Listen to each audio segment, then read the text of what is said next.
Did you just hit me? The words hang in the air at 35,000 feet as every passenger freezes, eyes locked on Marcus Hale, a black man in a plain t-shirt standing beside seat 2A, his cheeks still red from the slap. 20 minutes earlier, he had boarded quietly, no suit, no entourage, just another passenger in line. At least that's what Nicole, the flight attendant, decided the moment she looked him up and down. "You don't belong in first class," she had said, loud enough for the cabin to hear, before calling the captain, before turning a simple seat into a public trial. Now the cabin is silent, tension thick, phones slowly rising. Marcus doesn't raise his voice. He doesn't argue. He straightens his shirt and checks his watch. That's when something shifts.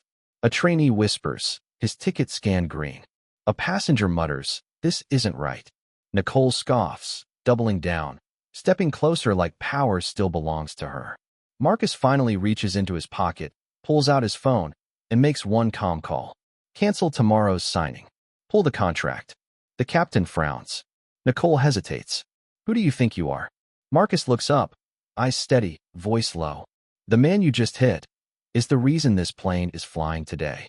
And in that moment, the entire cabin realizes they didn't just slap a passenger, they just lost something much bigger. "Sir, you need to step out of first class. You're in the wrong seat."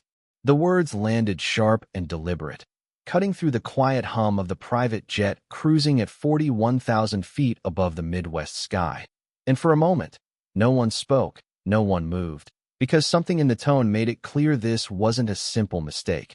This was judgment dressed as protocol. Marcus Hale didn't flinch.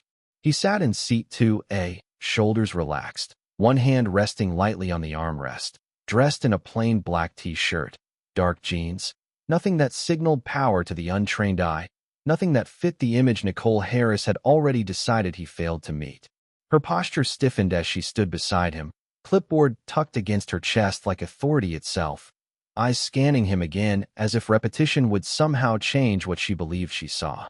"This section is reserved for priority clients," she added, louder this time, letting the words travel just far enough for nearby passengers to hear, for the cabin to subtly shift, for attention to gather without being asked. Marcus lifted his gaze slowly, calm, steady, the kind of look that didn't challenge but didn't yield either. "I am a priority client," he said, voice even, measured, like he had nothing to prove and no reason to rush. Nicole's lips tightened into something that almost resembled a smile, but colder, rehearsed. "Then you won't mind showing verification again," she replied, though her tone made it clear this wasn't a request, it was a test she had already decided he would fail. A man across the aisle glanced up from his tablet. A woman near the window shifted in her seat, sensing the tension building like pressure in a sealed cabin. Marcus reached into his pocket, not hurried, not defensive, just deliberate, and placed his boarding confirmation in her hand without a word.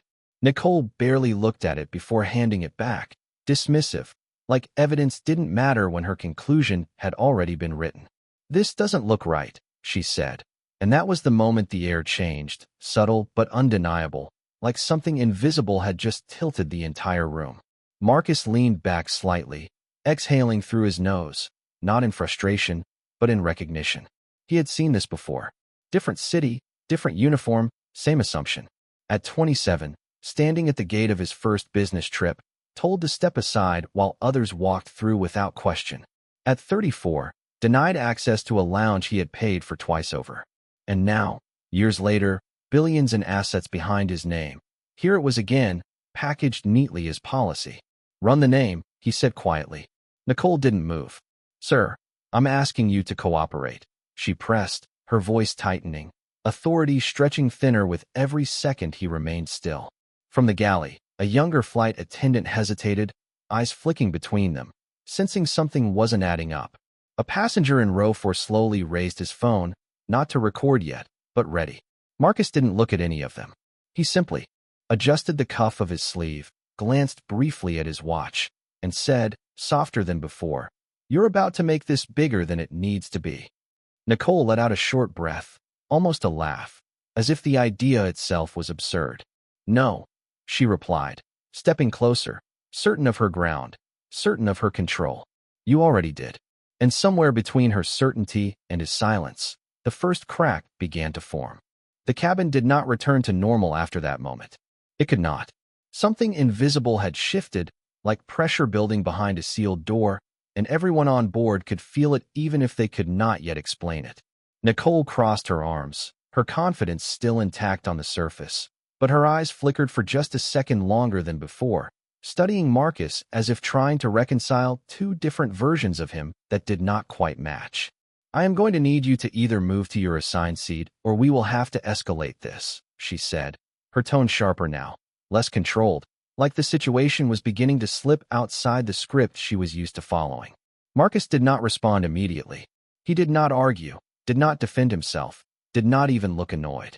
He simply reached for the small bottle of water on the tray beside him, unscrewed the cap, and took a slow sip, as if time itself worked differently for him.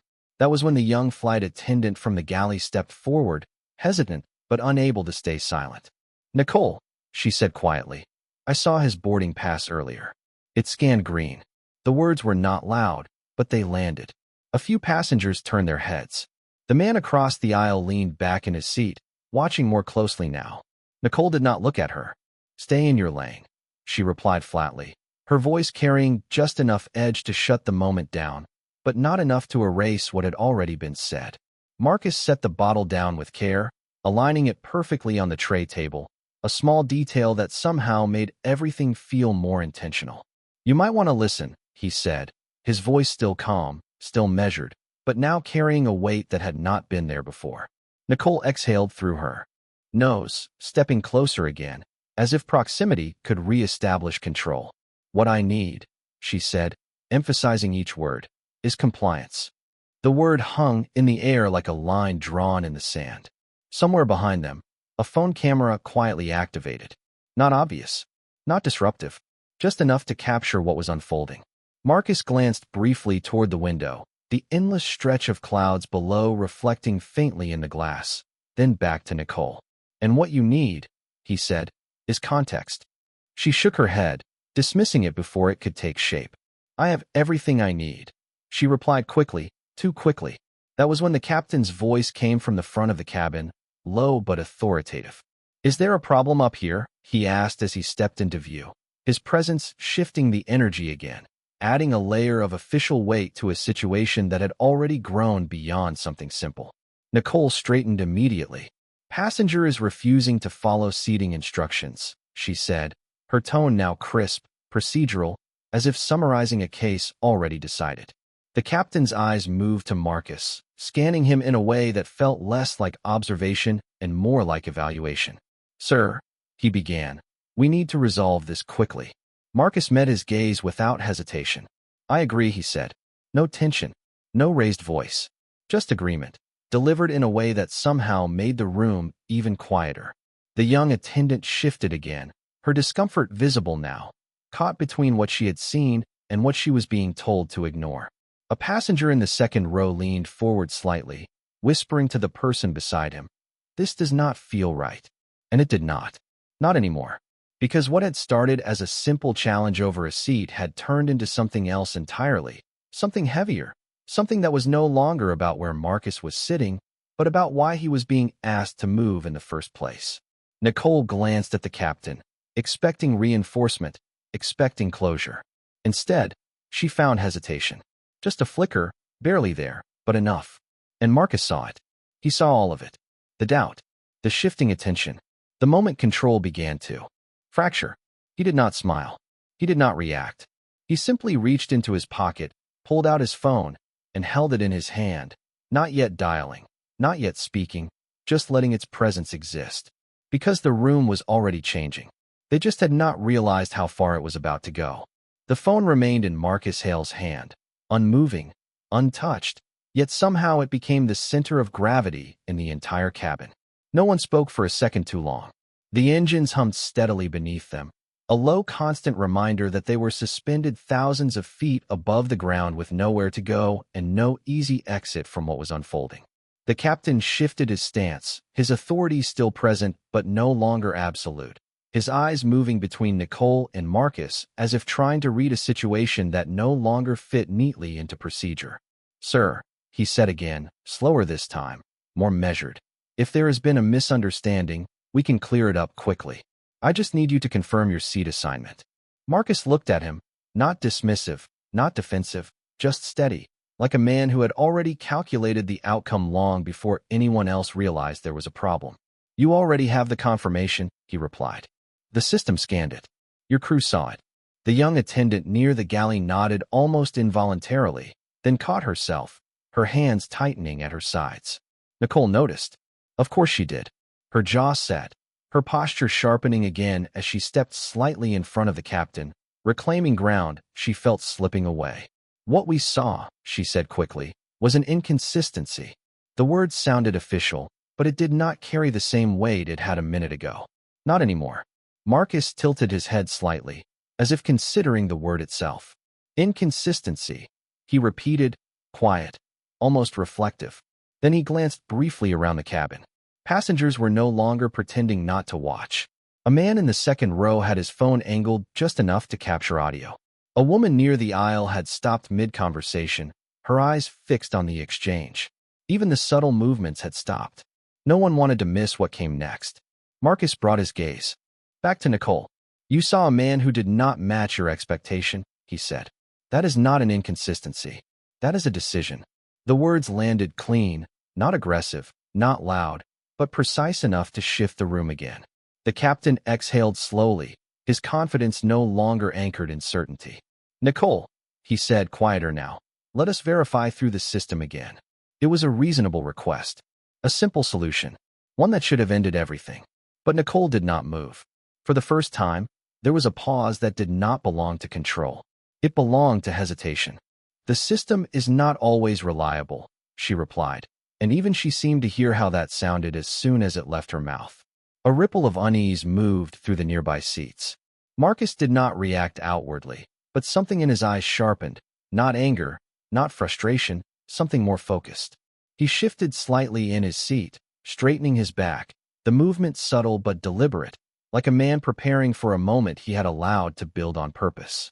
Then, finally, he unlocked his phone. The soft glow of the screen reflected briefly across his face as he scrolled once, then stopped. He did not rush. He never rushed. There is a difference, he said, almost to himself, but loud enough for them to hear, between checking a system and choosing not to see what it shows you. Nicole opened her mouth to respond, but no words came out immediately. The captain watched her, waiting, expecting something that would restore order, restore clarity, restore control. But it did not come. Instead, the silence stretched again, thinner now, fragile. Marcus lifted the phone slightly, his thumb hovering over a contact name that no one else could see. I am going to give you one more chance, he said, his voice calm, almost generous, as if he was offering them something they did not yet understand the value of. Run the name again, or I will. And in that moment, it became clear to everyone watching that whatever happened next would not stay inside this cabin. The silence that followed Marcus Hale's words did not feel empty. It felt loaded, like the entire cabin was holding its breath, waiting to see who would move first. Nicole stood there, still, but not steady anymore. Her confidence had cracks now, small but spreading, visible in the way her fingers tightened around her clipboard, in the way her shoulders held tension instead of control. The captain glanced at her again, this time not for confirmation, but for direction, and that alone shifted something deeper than either of them expected. Because a moment ago, she had been leading this situation. Now she was hesitating inside it. Nicole, the captain said, more firmly now, run the name again. It was no longer a suggestion. It was instruction, the kind that usually ended uncertainty. But she did not move right away, and everyone saw it. The delay was brief, barely a second, but in that second, the entire narrative changed. The young attendant near the galley noticed it first. Her eyes widened slightly, as if something she had only suspected was now becoming real. A passenger in the second row leaned forward just enough to catch every word. Another passenger lowered his phone slightly, not because he was done recording, but because he did not want to miss the reaction. Nicole finally turned toward the system console, her steps controlled, deliberate, but no longer confident. She tapped the screen once, then again, pulling up the manifest.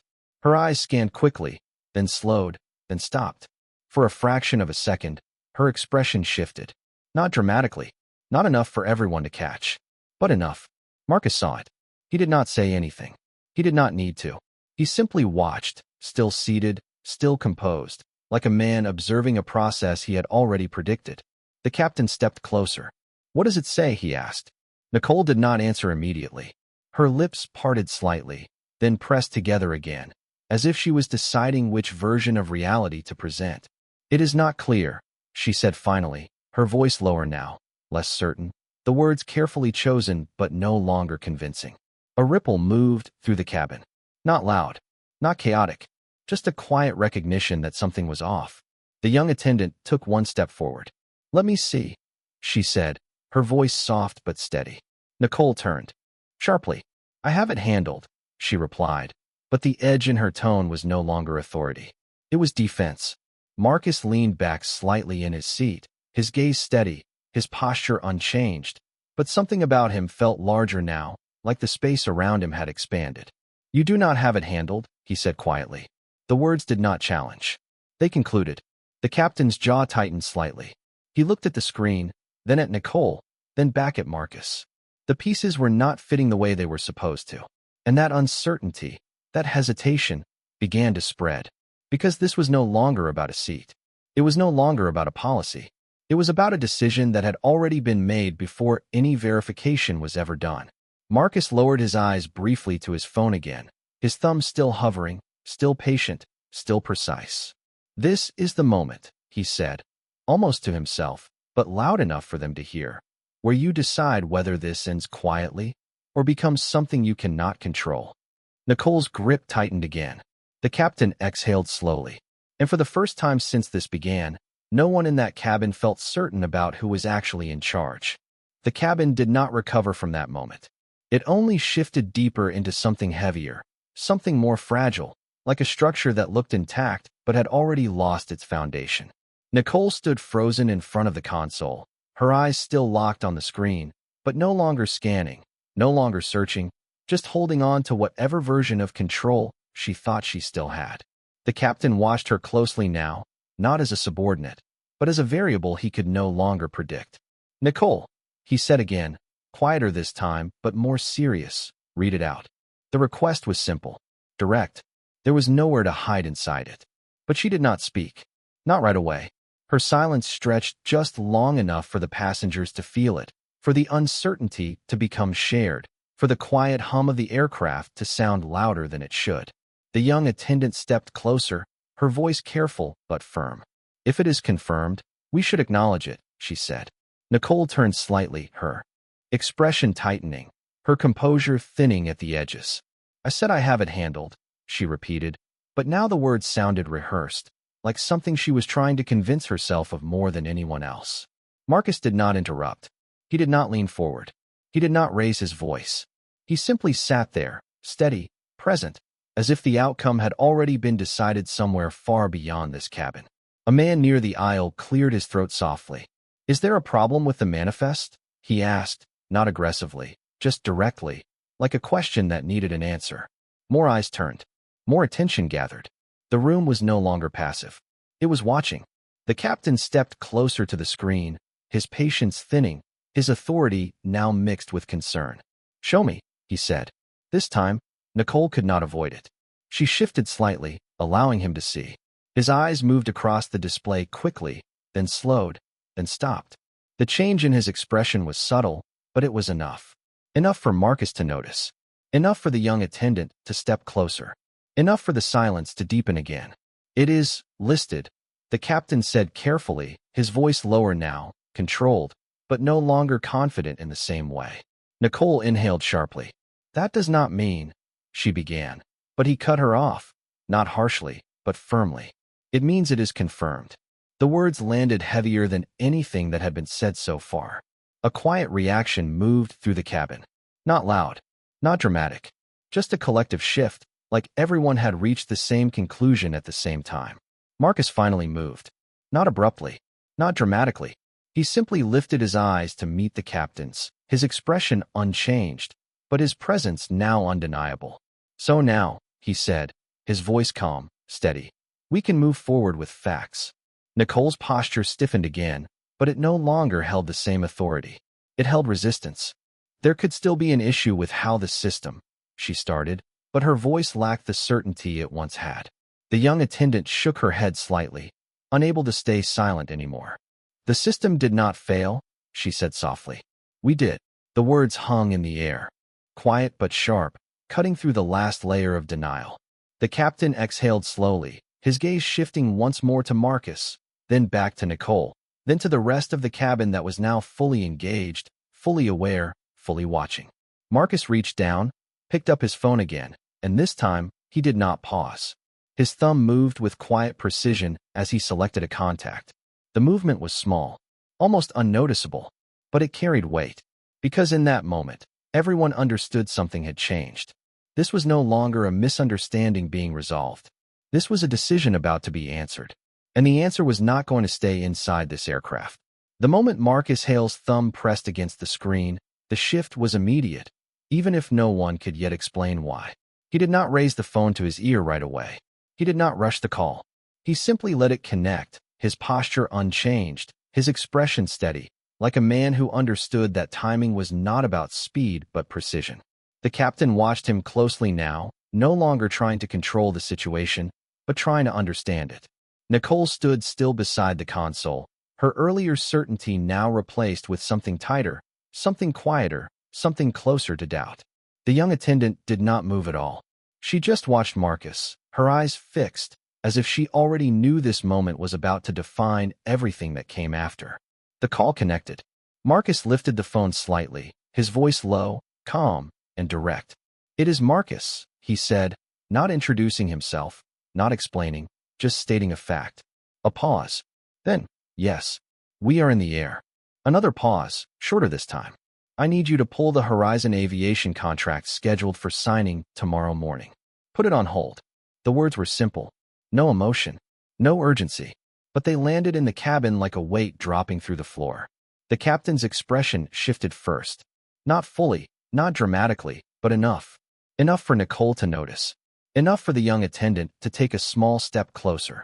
Marcus continued, his tone unchanged. "Also, I want a full internal review of flight crew conduct on this aircraft. Start with this route. Flag everything." He listened for a moment, his gaze drifting briefly toward the window, the clouds stretching endlessly beneath them, then back to the room that had grown completely still. "No," he said quietly. "Do not escalate yet. Just document." He ended the call as calmly as he had started it. No dramatic gesture, no announcement, just a small movement of his thumb, and the screen went dark again. But the silence that followed was different now.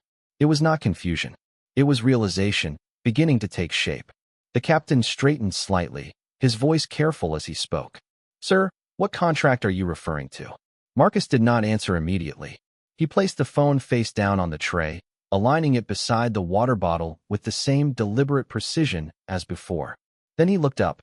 "The one your company has been preparing for the last 6 months," he said. Nicole's eyes narrowed slightly, her mind moving quickly now, trying to piece together something that did not yet make sense. "You do not have access to that," she said, but the words lacked conviction, like a statement built on assumptions that were no longer stable. Marcus met her gaze, not confrontational, not defensive, just steady. "That is where you are mistaken," he replied. The young attendant inhaled softly, her eyes widening just enough to show that something had clicked for her, something the others were only beginning to grasp. A passenger near the aisle whispered under his breath, "Who is he?" No one answered, because no one was sure anymore. The captain looked at Marcus again, this time with a different kind of attention, not evaluating, not questioning, but reconsidering everything that had led to this moment. "Sir," he said slowly, "I think we need some clarification."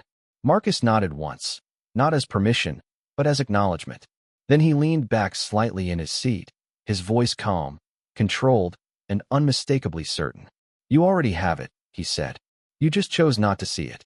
And in that moment, the weight of every decision made in that cabin settled into something undeniable, something that could no longer be dismissed, delayed, or undone. The words did not echo, but they stayed, suspended in the air like something heavier than sound, something that settled into every corner of the cabin and refused to move. No one spoke right away. Not the captain, not Nicole, not even the passengers who had been quietly observing until now. Because something had changed, not just in the situation, but in how everyone understood it. The contract, the review, the calm certainty in Marcus Hale's voice. It did not match the version of him they had decided on just minutes earlier. The captain cleared his throat softly, but it did not break the tension. It only drew attention to it. "Sir," he said again, slower now, choosing each word with care, "I am going to need you to explain what authority you have to make that kind of call." Marcus did not respond immediately.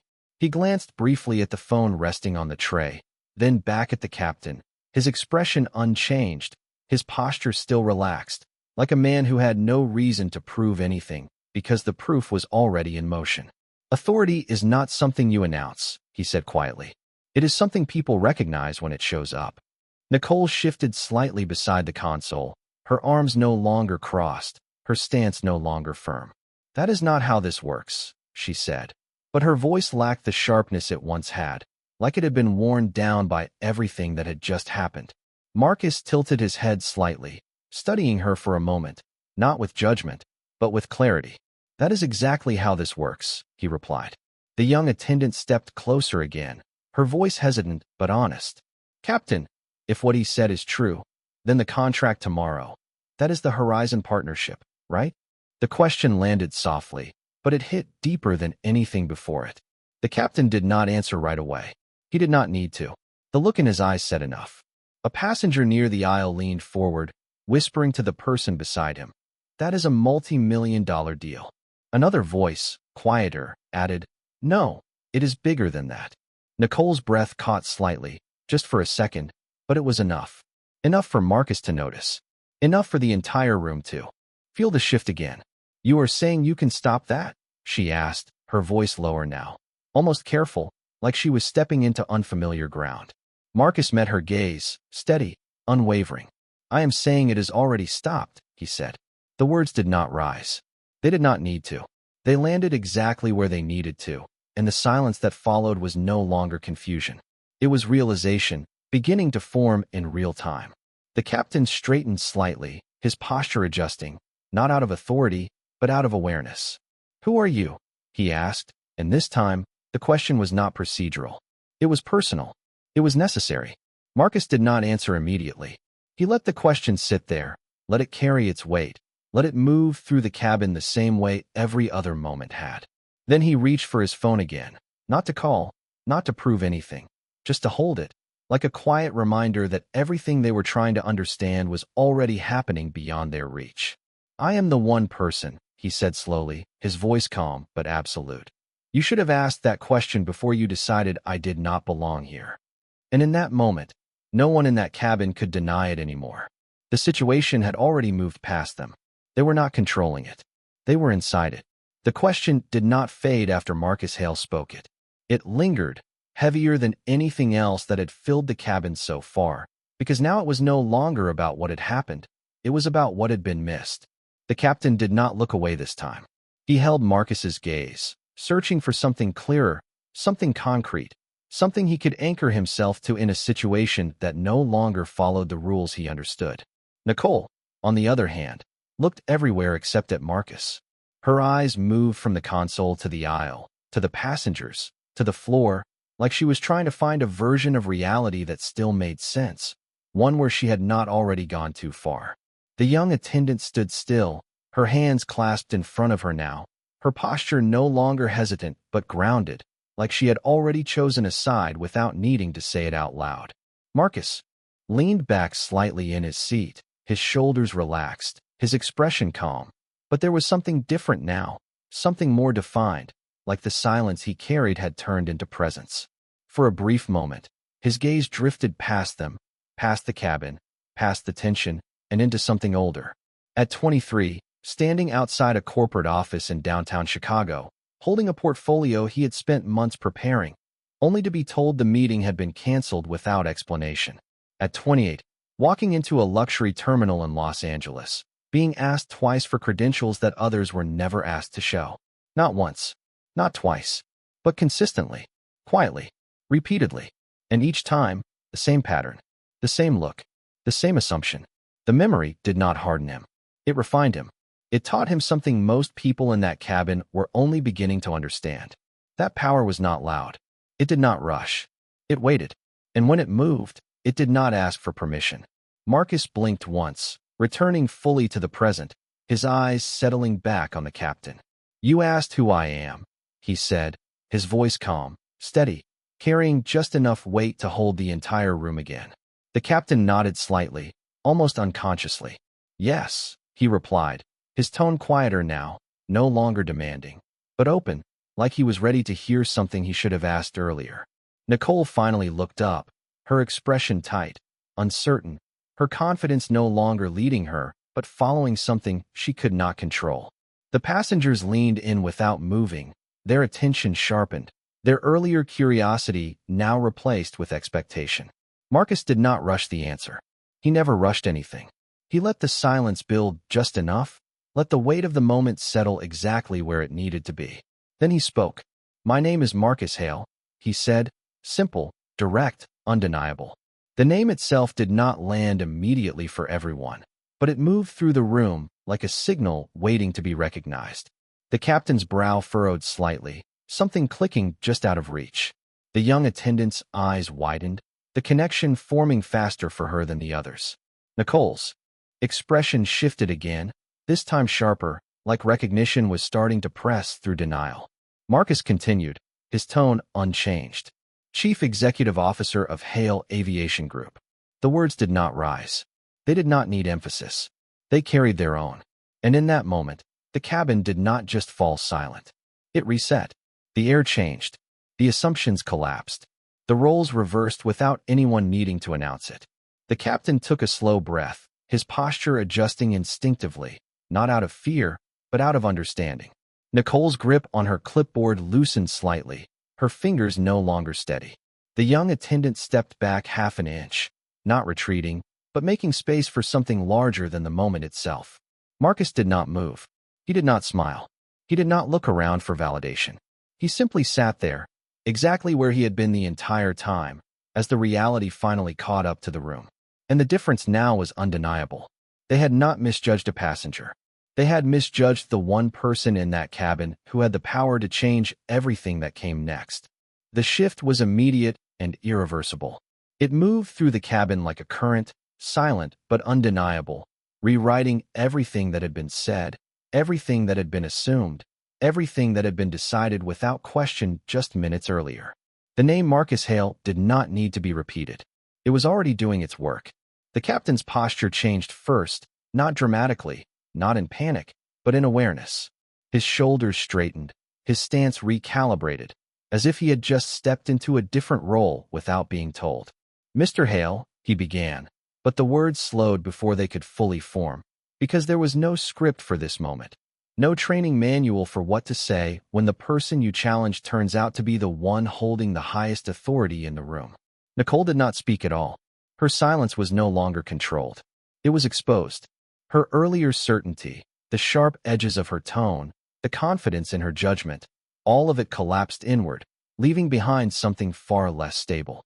She looked at Marcus now, really looked at him, not through assumption, not through expectation, but directly, and for the first time, she saw what had been there all along.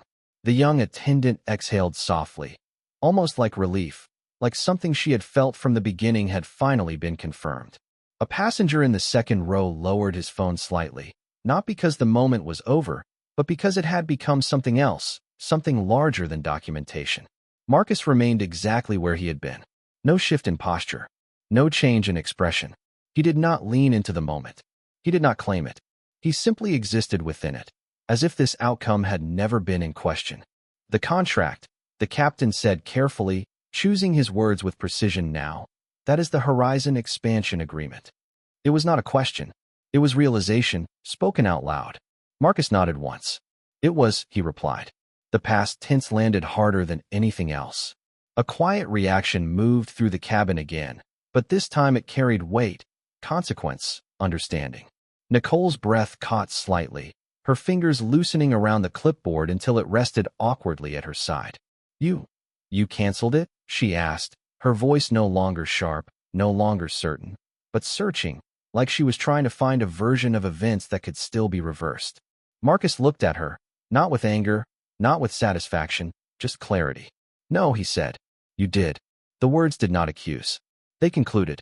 The captain closed his eyes briefly, just for a second, as if absorbing the full scope of what that meant, not just for this flight, not just for this crew, but for the company waiting on the ground, the deal that had been months in the making, the expectations that would now go unmet. The young attendant stepped back slowly, her gaze shifting between Marcus and the rest of the crew, understanding now that what she had witnessed was not just a moment of tension, but a turning point. Marcus reached for his phone again, not to call, not to escalate, just to check the screen briefly before setting it back down. Calm, measured, final. "There is still time to learn from this," he said quietly, his voice steady, not raised, not softened, just present, but not to undo it.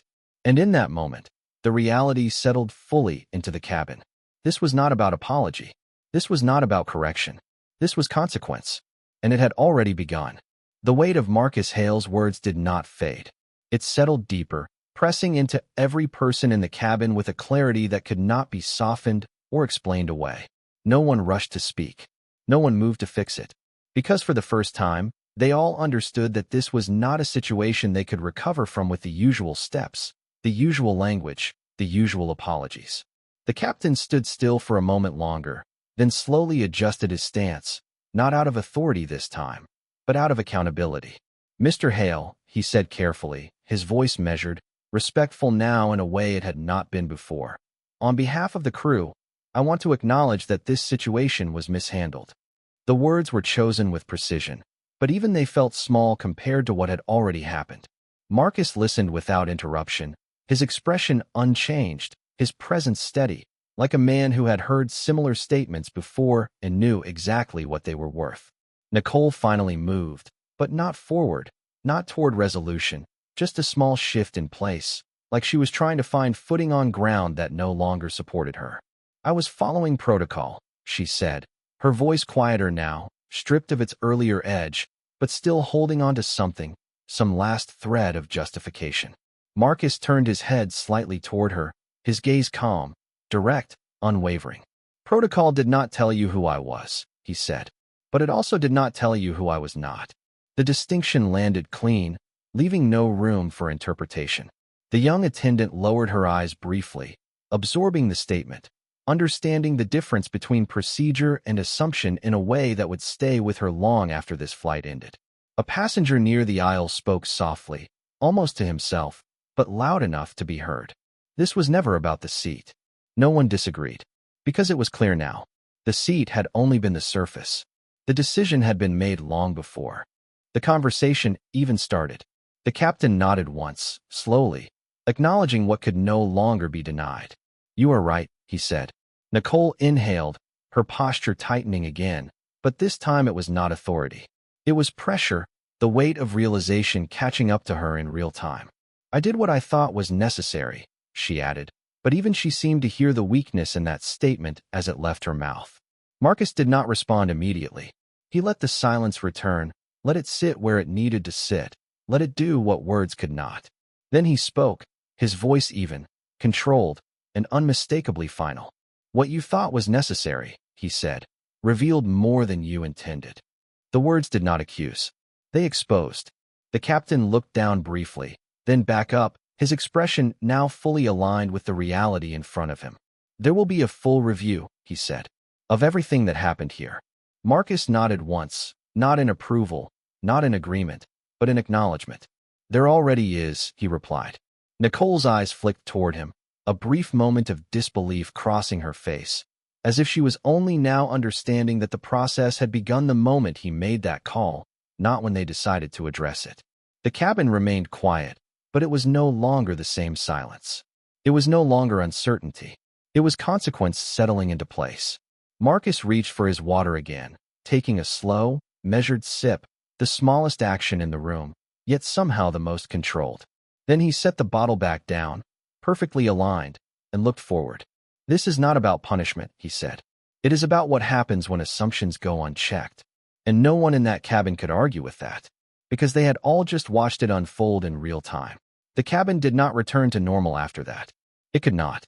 Something deeper than tension had taken hold, something that did not fade with time or soften with silence. It stayed, pressing into every seat, every glance, every breath taken at 35,000 feet.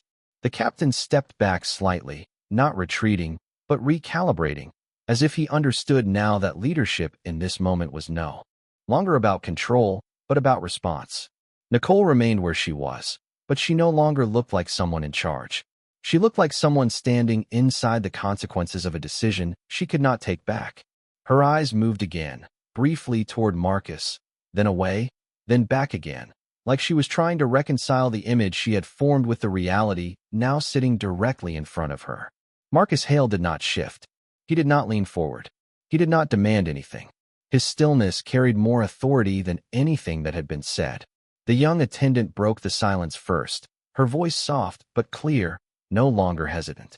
"This is bigger than just this flight," she said, not asking, but stating something she now fully understood. The captain nodded slowly, his gaze fixed ahead for a moment before returning to Marcus. "Yes," he said quietly. "It is." A passenger near the window spoke next, his tone measured, reflective. All of this, it started before he even sat down. No one corrected him, because they all knew it was true. The decision had been made before the conversation began, before the verification, before the facts. Nicole swallowed slightly, her posture tightening again, but not with confidence. With realization. "I did not know," she said, almost under her breath, the words not offered as defense, but as something closer to disbelief. Marcus turned his head just enough to meet her gaze again, his expression unchanged, but his presence undeniable. "That is exactly the point," he replied. The words were calm, but they landed with precision. The captain exhaled slowly, running a hand briefly along the back of his neck, a small human gesture in a moment that had become anything but ordinary. "Mr. Hale," he said, his tone now grounded in full awareness. "What would you have expected to happen differently?" The question hung in the air, not as a challenge, but as an attempt to understand something that had already moved beyond procedure. Marcus did not answer immediately. He let the question settle, let it carry its weight, let it be heard fully before responding. Then he spoke. "I expected to be treated like any other passenger," he said. "Not more, not less." The simplicity of it shifted the room again, not because it was complicated, but because it was not. The young attendant nodded slightly, her eyes lowering for a moment as if the clarity of that answer made everything else harder to ignore. The captain looked down briefly, then back up, absorbing it. Nicole closed her eyes for just a second, the smallest pause, but enough to show that something inside her had shifted, something she could not push away anymore. Marcus continued, his voice steady, controlled, but now carrying something deeper than before. "The problem is not that you did not know who I was," he said. "The problem is how you treated me when you thought I was no one." No one spoke after that, because there was nothing to add. The statement stood on its own, complete, undeniable. And in that moment, the entire cabin understood something that would not leave them when the flight ended, something that would follow them far beyond this space, far beyond this day. This was not just an incident. It was a reflection, and they had all just seen it clearly. The silence that followed Marcus Hale's words did not break this time. It settled into something permanent, something that no apology could soften and no explanation could reverse. The cabin felt smaller now, not because of space, but because of awareness. Every person on board understood that they had just witnessed a line being crossed, not loudly, not violently, but clearly, and once seen, it could not be unseen. The captain stood still, his authority now grounded in responsibility rather than control, his voice measured as he spoke again. "Mr. Hale," he said, "this will not be ignored. I will personally ensure that a full report reaches executive leadership before we land." Marcus nodded once, not impressed, not dismissive, simply acknowledging what should have already been standard. Nicole shifted again, her composure no longer holding together the way it once had. She looked down at her hands briefly, then back up, as if searching for the right words in a situation where words had already lost their power. "I misjudged the situation," she said quietly, the statement careful, controlled, but incomplete. Marcus watched her for a moment, not interrupting, not reacting, just allowing the weight of what had already been said to remain where it was. "You did more than that," he replied calmly. Not harsh, not raised, just clear. The young attendant stood beside them, her posture steady now, her voice no longer hesitant. "We all saw it," she said softly, not to challenge, but to confirm what had already been understood. A passenger near the aisle nodded slowly. Another voice from the back added, "This is exactly how it starts." No one disagreed, because now it was no longer just about one interaction. It was about a pattern that had been recognized in real time. The captain took a slow breath, his gaze moving briefly across the cabin before returning to Marcus. "There will be consequences," he said, not as a promise, but as a statement of fact. Marcus met his eyes, his expression unchanged. "There already are," he replied. The distinction landed again, quiet but precise. Because what had been lost was not just a contract, not just a business opportunity, but something deeper. Trust, credibility, the assumption that decisions inside that cabin were made fairly. Nicole closed her eyes for a brief moment, the realization settling in fully now, not as a concept, but as something personal, something she would carry long after this flight ended. "I understand," she said, her voice lower now, stripped of defense, stripped of justification. Marcus did not respond immediately. He let the silence return once more, but this time it was different. It was not tension, it was conclusion. Then he spoke, his voice steady, composed, and final. "Understanding is where it starts," he said, "but it is not where it ends." The captain nodded slightly, the meaning clear. The young attendant lowered her gaze, reflecting. The passengers remained quiet, but their attention did not fade, because they knew this moment was not just about what had happened, but about what would follow. Marcus reached for his phone one more time, not to call, not to act, but simply to check the time. Then he set it back down, aligned perfectly, just as before. The smallest gesture, the clearest signal. Everything that needed to happen had already been set in motion. And now, all that remained was for the rest of them to face it. By the time the aircraft began its gradual descent, nothing about the cabin felt the same as it had at takeoff. The altitude was dropping, but the weight of what had happened remained exactly where it was, settled into every seat, every thought, every quiet glance exchanged between passengers who had witnessed something they knew would stay with them long after landing. The captain had returned to the cockpit, his posture no longer just professional but reflective, carrying the full awareness of decisions that could not be undone. Nicole remained near the front, no longer moving with purpose, no longer directing anything, just present in a space that no longer responded to her the way it had before. The young attendant continued her duties quietly, but there was a difference now, a steadiness, a clarity in the way she moved, like she had learned something in a matter of minutes that most people take years to understand. Marcus Hale sat exactly where he had been the entire time, calm, composed, unchanged, as if the turbulence in the room had never touched him, as if he had simply allowed it to pass and reveal what it needed to reveal. A passenger near the window spoke softly, almost to himself. "It is strange how quickly things shift when the truth shows up." No one responded, but several heads nodded, subtle, quiet agreement moving through the cabin, because they all felt it. The shift had not been loud. It had not been dramatic. It had been precise and final. As the wheels lowered and the runway lights came into view, Marcus reached for his phone one last time, not to call, not to check anything urgent, just to glance at a message that had already come through. A short confirmation. The contract had been officially withdrawn. The internal review had been initiated. Everything that needed to move had moved.